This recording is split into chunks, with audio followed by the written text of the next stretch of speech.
चलो देखो आज गोटे मोर पार्सल आई जेनटा कि मुई मोर क्रेडिट कार्ड रो पॉइंट्स नु ऑर्डर करी थी बट मत लगुच कि मोर संगे किसी स्कैम है। चलो देखो क्या स्कैम है मत फील हो तुम्हें मत बताब कि रियली मो संगे स्कैम है कि नहीं है। बापरे पैकिंग टा कर पूरा सोना रूपा किसी पूरा जेवरात अच्छे।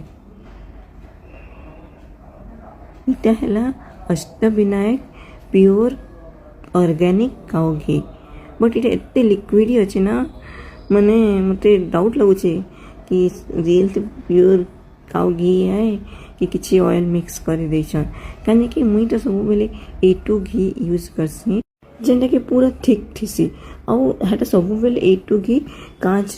जार थे कि जिनसे भी कॉस्टली घी प्राय मुझे देखी कांच जार थे एक तो ये प्लास्टिक डब्बा थी अच्छे आ दुई तो बहुत ही लिक्विड अच्छे तो मुई ताके ना फ्रिज थी टिके टाइम लगे रखी दे ऑयल मिक्स होते घीटा प्रॉपर्ली जमी नहीं पारे